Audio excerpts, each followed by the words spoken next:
Good afternoon मेरे प्यारे दोस्तों और मेरे प्यारे बच्चों। दिवाली मुझे उम्मीद है आपने अच्छे से मनाई होगी और पर्यावरण का ध्यान रखा होगा, जैसा कि हमने संदेश दिया था पहले। तो मुझे उम्मीद है आपने नहीं माना होगा, क्योंकि दिवाली यही ऐसा त्यौहार, हमारे बच्चे भी नहीं माने तो आप कहाँ मानेंगे। तो आज एसएसटी की इस वीडियो में मैं अनिल कुमार सम्मेलन विद्यालय बिजलीगढ़ से आपका हार्दिक इस्तकबाल और स्वागत करता हूँ। हम भारतीय संसद के बारे में चर्चा करेंगे और इस वीडियो को 2 पार्ट्स में बनाएंगे हम। पहले पार्ट में लोकसभा राज्यसभा की चर्चा होगी और दूसरे पार्ट में राष्ट्रपति की। ज़्यादा गहराई में हमें जाना नहीं है। सामने जो आपको चित्र दिख रहा है वो हमारा जो नया ब्रांड न्यू जो सेंट्रल विस्टा है, जिसका नाम भारतीय संसद, वो जो सामने दिख रहा है आपको ट्रायंगुलर शेप का, ये नया संसद भवन है। पुराना संसद भवन जो था वो स्फेरिकल शेप का था, गोलाकार था, उसमें 144 खंभे थे और उसका जो डिज़ाइन तैयार किया था एडविन लुटियंस ने किया था और हर्बर्ट बेकर, 2 भाई थे, उन्होंने डिज़ाइन तैयार किया था। तो हम भारतीय संसद पर आज चर्चा करेंगे। तो राष्ट्रीय आय छात्र प्रतियोगिता परीक्षा में भारतीय संसद का टॉपिक स्टार्ट करते हैं हम। तो सबसे पहले भारत में एक संसद होगी, ये कौन से अनुच्छेद में कहा गया है? तो वो 79 में।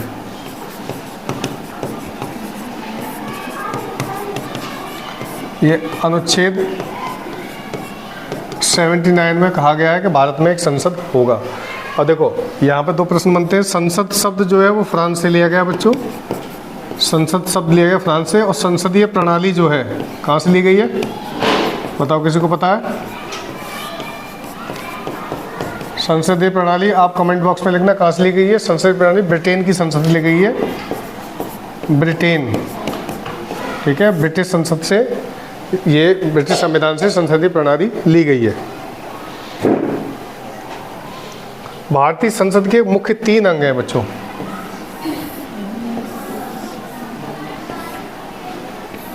पहला राज्यसभा, दूसरा लोकसभा और तीसरा राष्ट्रपति, ठीक है। राज्यसभा को उच्च सदन बोलते हैं, उच्च सदन। लोकसभा को निम्न सदन बोलते हैं और राष्ट्रपति होता है, ठीक। इन तीनों के गठन से मिलकर हमारे संसद का डिजाइन तैयार होता है, पूरा संसद का ढांचा तैयार होता है। भारतीय संसद के प्रमुख 3 अंग हैं, ठीक है।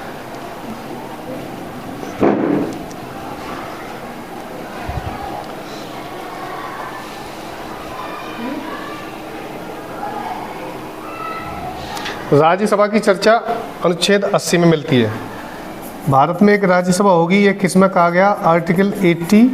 और भारत में एक लोकसभा होगी, ये कहा गया अनुच्छेद 81। अर्थात 79, 80 और 81 संसद होगा 79 में कहा गया है, राज्यसभा होगी 80 में कहा गया है और लोकसभा होगी 81 में, अनुच्छेद 81 में, ठीक है। तो हम राज्यसभा से स्टार्ट करते हैं, इसे मिटा दें। राज्यसभा डालिए और जो मुख्य मुख्य की पॉइंट्स हैं ना वो लिखाऊंगा मैं, ठीक है। पॉइंट्स बना के लिखेंगे आप, ऐसे लिखिए। यह है उच्च सदन कहलाता है,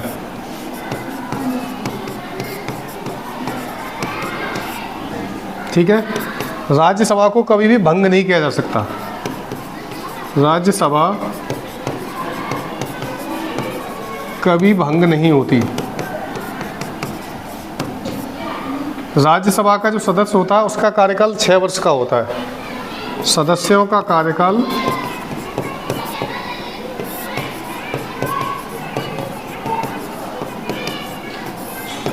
6 वर्ष, ठीक है। ये उच्च सदन होता है। देश का जो उपराष्ट्रपति होता है वो राज्यसभा का अध्यक्ष होता है। राज्यसभा का अध्यक्ष उपराष्ट्रपति,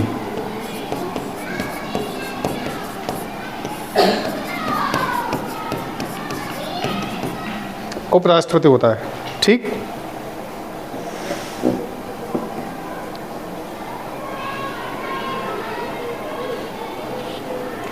राज्यसभा में सीटों की अधिकतम क्षमता, राज्यसभा में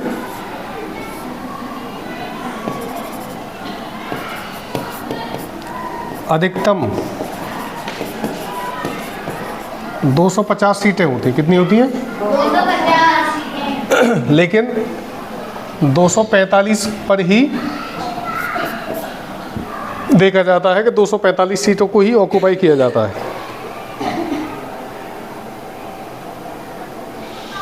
वर्तमान में राज्यसभा में 245 सीटें हैं। कितनी है?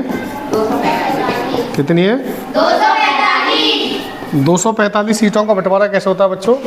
245 में 233 सीटें राज्यों और संघ शासित प्रदेशों से आती हैं। राज्यों और संघ शासित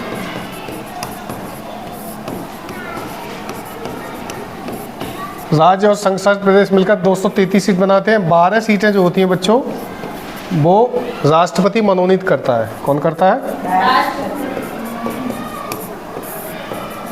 मनोनीत का मतलब वो नॉमिनेट कर देते हैं कि जैसे कोई फिल्म स्टार है या कोई नेता है या कोई बड़ी हस्ती है तो उसको राज्यसभा सदस्य बना दिया।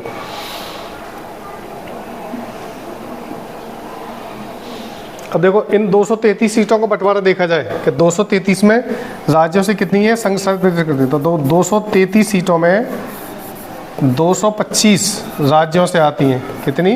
225। और 8 सीटें जो हैं वो 3 संघ शासित प्रदेश, जम्मू कश्मीर और पौंडीचेरी और दिल्ली। ठीक है, तो 8 में दिल्ली से 4, जम्मू कश्मीर से 3 और पौंडीचेरी से 1, तो टोटल कितनी हो गई? 8, 1, 225, 8, 233 हो गई। और 233 और 12 कितनी हो गई? 245। तो 245 सीटें वर्तमान में राज्यसभा की कितनी है? 245। 233 कहाँ से है? राज्यों से। और 12 राष्ट्रपति मनोनीत करता है, यानी राष्ट्रपति अपने मन के अनुसार किसी को भी राज्यसभा सदस्य बना सकता है।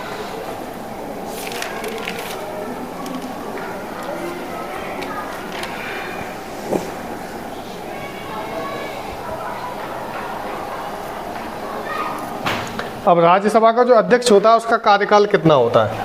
उपराष्ट्रपति का कार्यकाल होता है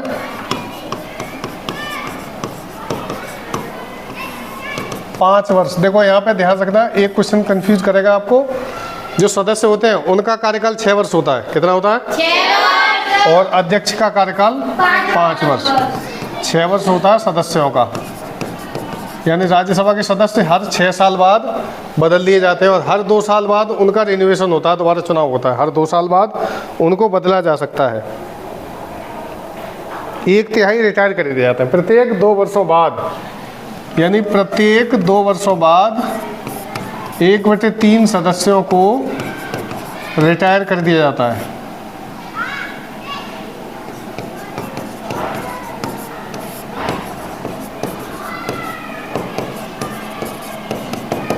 ठीक है, दोबारा रिपीट करते हैं हम। ठीक है, मेरे साथ बोलिएगा। संसद के 3 अंग होते हैं, राज्यसभा, लोकसभा, राष्ट्रपति। राज्यसभा में हम चर्चा कर रहे हैं तो राज्यसभा को उच्च सदन कहते हैं। क्या कहते हैं? उच्च सदन। राज्यसभा कभी भंग नहीं की जा सकती, इसका मतलब उसको कभी बीच में डिमोलिश नहीं किया जा सकता, यानी राज्यसभा का हम जो कार्यकाल चल रहा है उसको खत्म नहीं कर सकते, वो पूरे 6 वर्ष चलेगा ही चलेगा। राज्यसभा कभी भंग नहीं होती। सदस्यों का कार्यकाल राज्यसभा के सदस्य होते हैं उनका 6 वर्ष होता है। कितना होता है? 6 वर्ष। राज्यसभा का सभापति या अध्यक्ष होता है उपराष्ट्रपति। ठीक है, राज्यसभा में अधिकतम सीटों की संख्या 250 होती है, वर्तमान में 245 है। कितनी है? 245। 245 में 233 सीटें राज्यों और संघ शासित प्रदेशों से आती हैं, 12 सीटें राष्ट्रपति मनोनीत करता है। ठीक, 233 सीटों का बंटवारा देखा जाए तो 225 राज्यों से 29 राज्य हैं। कितने हैं? 29 राज्य, और केवल 3 संघ शासित प्रदेशों से राज्यसभा के सदस्य लिए जाते हैं, जिनमें दिल्ली, जम्मू कश्मीर और पौंडीचेरी। 4 दिल्ली के, 3 जम्मू कश्मीर के और 1 पौंडीचेरी का। ठीक है, क्लियर है इतना? Yes sir. आगे देखिए।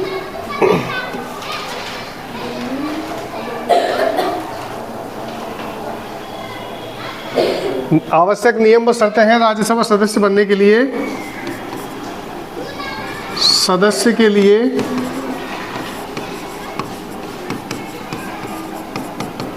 अनिवार्यता। देखो सबसे पहले तो भारतीय नागरिक हो यानी भारत का निवासी हो,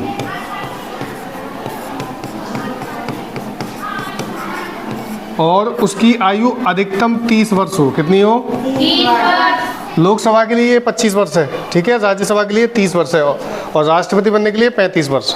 ध्यान रखिएगा, ठीक है। तो ये हमने राज्यसभा के बारे में चर्चा करी। अब हम लोकसभा के बारे में पढ़ेंगे, ठीक है। अब आप डालिए लोकसभा। देखो बच्चों, भारत के जब प्रधानमंत्री का चुनाव होता है तो मेंबर ऑफ पार्लियामेंट चुन के जाते हैं भारत के प्रत्येक राज्य और प्रत्येक संघ शासित प्रदेश में। भारत का चुनाव सबसे बड़ा चुनाव माना जाता है पूरे विश्व का, और भारत के 29 राज्य और 8 संघ शासित प्रदेशों में एक साथ चुनाव होता है एक ही वर्ष में, और एक ही दिन में रिजल्ट घोषित कर दिया जाता है कि कौन देश का प्रधानमंत्री होगा। जिस पार्टी के MP ज़्यादा होंगे, देखो लोकसभा को हम कहते हैं निम्न सदन, यहाँ समझेंगे, इसको बोलते हैं निम्न सदन। क्या कहते हैं? निम्न सदन। उच्च सदन कौन सा था? राज्यसभा। लोकसभा निम्न सदन है, और इसमें जो बैठते हैं उनको बोलते हैं MP। क्या बोलते हैं? MP। इनकी पूरा नाम होता है member of parliament. Member of parliament, ठीक है। MP का पूरा नाम, इनको हिंदी में बोलते हैं सांसद। क्या बोलते हैं? सांसद। यानी जो संसद में बैठेगा वो कहलाएगा सांसद। क्या कहलाएगा? सांसद। जो संसद में बैठेगा वो सांसद कहलाएगा, और जो विधायिका में बैठेगा वो कहलाएगा विधायक। क्या कहलाएगा? विधायक। वो जब मुख्यमंत्री पढ़ाएंगे उस समय समझिएगा आप। तो मेंबर ऑफ पार्लियामेंट हो गए। जितने भी मेंबर ऑफ पार्लियामेंट MP होते हैं, ये सभी MP मिलकर प्रधानमंत्री का चुनाव करते हैं कि हमारे देश का प्रधानमंत्री कौन होगा। तो लोकसभा में लिखिए, इसे भंग किया जा सकता है, यानी लोकसभा को कभी भी भंग किया जा सकता है। लोकसभा को मैं लोस लिख दे रहा हूँ, ठीक है। लोकसभा को भंग किया जा सकता है, क्योंकि राज्यसभा में क्या था? नहीं किया जा सकता था। अब देखो, भंग करने का मतलब जो कि इसकी जो कार्रवाई चल रही है उससे अगर कोई सत्ता पक्ष या विपक्ष मतलब क्या कहते हैं एग्री नहीं है, तो वो अपने अनुसार इसको चेंज कर सकते हैं, या हम इसके राजी में नहीं, हम बहस दोबारा से स्टार्ट करेंगे, ठीक। लोकसभा को भंग किया जाता है। और लोकसभा का जो अध्यक्ष होता है, लोकसभा का अध्यक्ष स्पीकर कहलाता है। क्या कहलाता है? इसको स्पीकर भी बोलते हैं, ठीक है। लोकसभा अध्यक्ष को स्पीकर भी बोलते हैं। पूछा जाता है प्रश्न अधिकतर।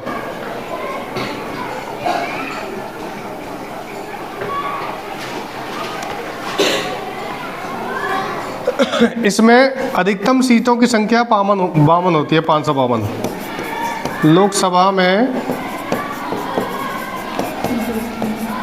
अधिकतम सीटों की संख्या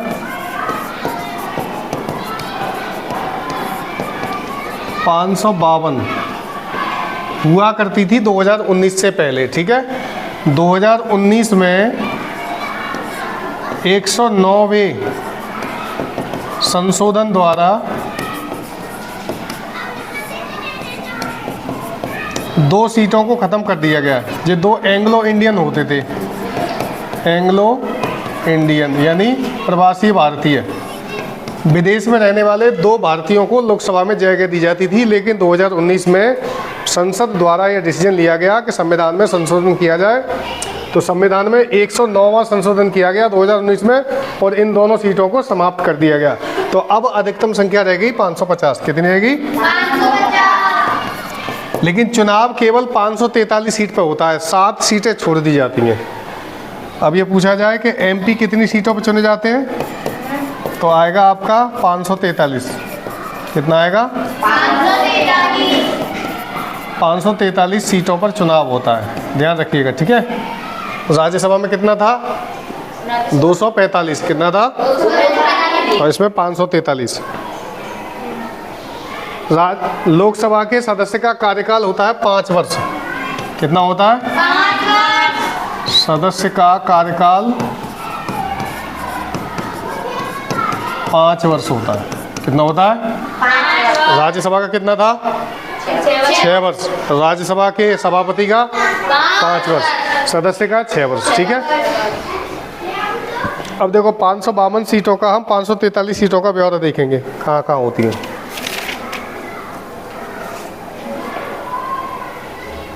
इसे मिटा दूं? Yes sir. देखिए 552 सीटें थीं, देखते चलिएगा।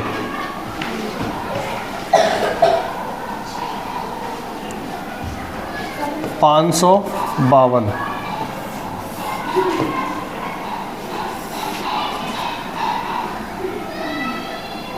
दो सीटें थी वो हटा दी गई किसके द्वारा? 109वें संविधान संशोधन के द्वारा 2019 में। कब हटाई गई? 2019 में। तो अब रहेगी 550। ठीक है। लेकिन चुनाव कितने पर रहा है? 543 पे। तो 543 का हम बंटवारा देखेंगे कहाँ कहाँ बट रही हैं 543।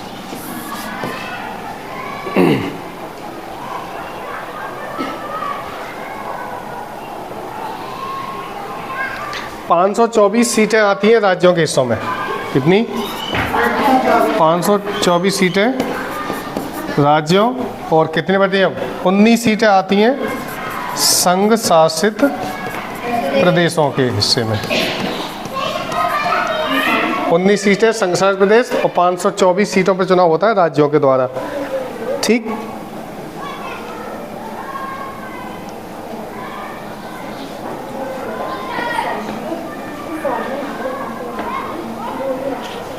अब देखिए एक प्रश्न ये आता है बच्चों कि जब 550 सीटें थीं तो चुनाव केवल 543 पर ही क्यों होता? 7 सीटें कहाँ गईं?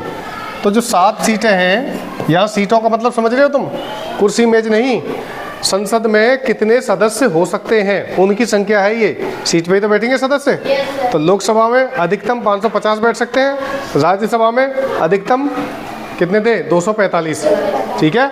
या तो अब देखो 7 सीटें जो थी बच्चों, 7 सीटें, इनमें जो कुछ भारत के क्षेत्र ऐसे हैं जहाँ जनसंख्या की गणना ठीक से हो नहीं पाती, कहीं कम है कहीं ज़्यादा है, इसलिए वहाँ चुनाव होता नहीं है। तो जनसंख्या में अनियमितताओं के कारण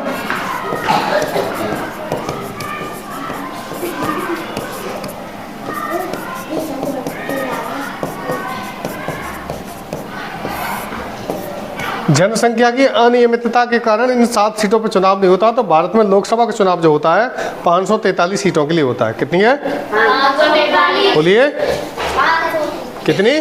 543। राज्यों से कितनी ली जाती है? 543। और संघ शासित प्रदेशों से 19। कितनी? 19। टोटल कितने हुए? 543। कितने हुए? 543। अब देखो लोकसभा की 24% सीटों का 24% सीटें जो है आरक्षित हैं। किसके लिए आरक्षित है? एससी और एसटी कम्युनिटी के लिए। एससी होती है अनुसूचित जाति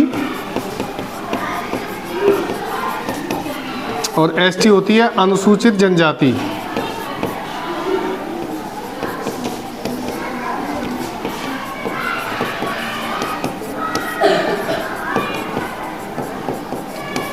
ठीक है। 24% सीटें यानी 131 सीटों पर जो चुनाव होगा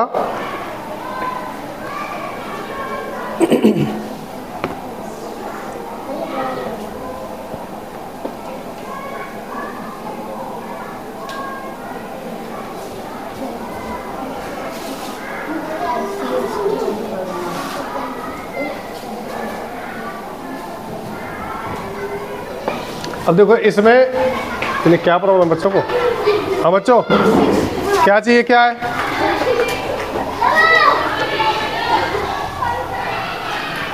देखिए 131 सीटें आरक्षित होती हैं। कैसी होती हैं? आरक्षित। यानी यहाँ से जो मेंबर ऑफ पार्लियामेंट चुन के आएगा एमपी, वो या तो एससी कैटेगरी का होगा या एसटी होगा। संसद में 24% रिजर्वेशन है चुनाव लड़ने के लिए, ठीक है। तो 131 सीटों में 84 सीटें कितनी, 84 तो एससी के लिए है और 49 सीटें एसटी के लिए हैं। एसटी होती है जनजाति, जैसे भील, थारू, भोटिया, ये भारत के जंगलों के इलाकों में पाए जाते हैं, जंगल ज़्यादा पाए जाते हैं। जैसे झारखंड हुआ, मध्य प्रदेश हुआ, मध्य प्रदेश सबसे ज़्यादा जंगल पाए जाते हैं। तो ये पूरा लोकसभा का खांचा है। एक बार रिपीट करेंगे हम अच्छे से।